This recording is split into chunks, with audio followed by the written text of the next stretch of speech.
wabarakatuh. Saya ingin menjelaskan bagaimana cara budidaya ternak sapi potong dengan keuntungan fantastis.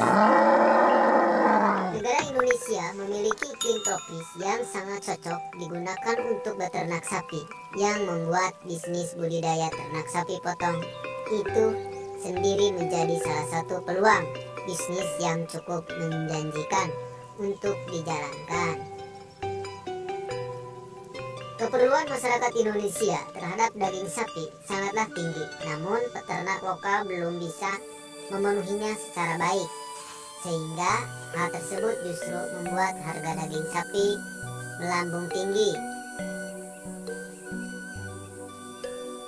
Bahkan pasalnya, harga daging sapi di Indonesia termasuk yang paling mahal se-negara ASEAN, yakni mencapai Rp125.000 untuk 1 kilogram. Melihat kenyataan yang tengah terjadi, tentu bisnis budidaya ternak sapi potong bisa menjadi peluang usaha yang menjanjikan, baik itu di dalam maupun di luar kota. Ditambahkan lagi bahwa permintaan daging sapi di Indonesia itu sendiri tergolong tidak pernah berhenti, khususnya pada saat hari-hari besar seperti Idul Adha dan Idul Fitri, yang mana hampir setiap umat muslim menggunakan daging sapi untuk membuat masakan khas hari lebaran. Meski terdengar begitu menggiurkan dalam hal keuntungan, menjalankan bisnis budidaya ternak sapi potong ternyata tidak semudah yang kita kira. Seperti pelaku usaha haruslah memiliki kesabaran dan ketelitian yang sangat tinggi, karena bisnis satu ini berhubungan dengan makhluk hidup.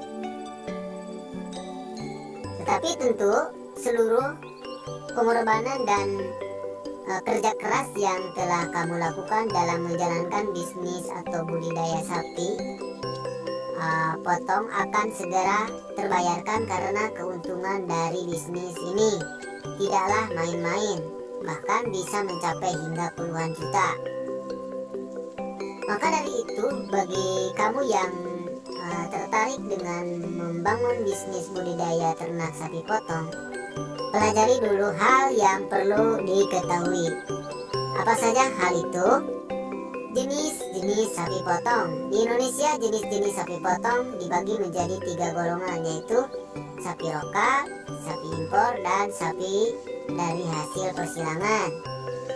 Berikut adalah jenis sapi yang paling sering digunakan untuk bisnis budidaya ternak sapi potong di Indonesia, yaitu sapi ongol. Jenis sapi ongol yaitu jenis sapi pertama, yaitu sapi ongol yang berasal dari India dengan sifatnya yang mampu beradaptasi dengan mudah di iklim tropis. Jenis sapi ini menjadi sangat digemari oleh para pelaku usaha bisnis budidaya ternak sapi potong di Indonesia. Hanya saja pertumbuhannya cenderung lambat dan akan menjadi dewasa ketika telah mencapai usia 4-5 tahun. Sapi ongol terbagi menjadi 2 jenis, yaitu peranakan ongol PO dan sumba ongol atau SO. Ciri khas dari jenis sapi satu ini cukuplah mudah untuk dikenali, yakni warna kulitnya yang putih, warna daerah yang sedikit lebih gelap dan cenderung mendekati abu-abu, postur tubuh yang sedikit panjang, leher sedikit pendek, dan kaki terlihat panjang.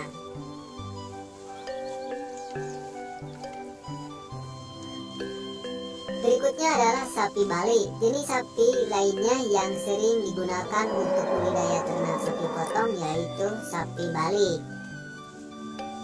Jenis sapi ini pada awalnya akan berwarna coklat, namun warna tubuhnya akan berubah menjadi semakin gelap seiring dengan bertambahnya usia sang sapi. Tekstur daging yang lembut dengan sedikit lemak membuat daging sapi Bali memiliki cukup banyak penggemar. Sapi Bali hanya cocok dibudidayakan di daerah tropis dengan ketinggian di bawah 100 meter apa yang bisa saya sampaikan dari permukaan laut, seperti di Bali, Sulawesi, NTT, dan juga NTB. salam. Yang berikutnya yaitu sapi impor. Nah, jenis terakhir yang sering digunakan untuk budidaya ternak sapi potong yaitu sapi impor.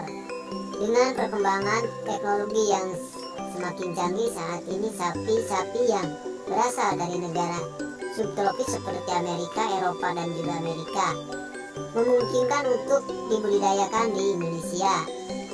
Sapi-sapi tersebut memiliki kelebihan yang mungkin tidak dimiliki oleh sapi lokal, seperti dalam hal ukuran tubuh dan pertumbuhan daging.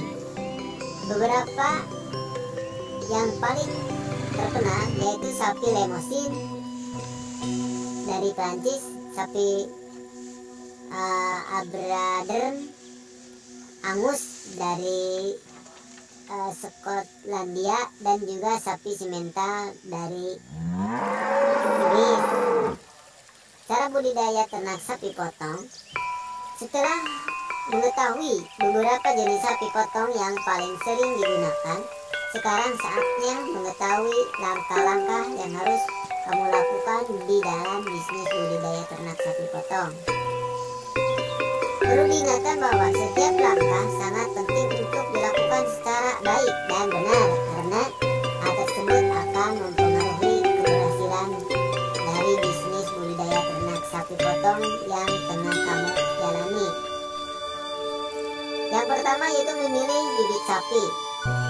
Langkah pertama untuk budidaya ternak sapi potong adalah memilih bibit. Untuk selanjutnya, setelah pembelian bibit, mungkin kita saksikan lagi di video selanjutnya. Mohon maaf, dan jangan lupa like, subscribe, dan share. Mungkin itu yang bisa saya sampaikan.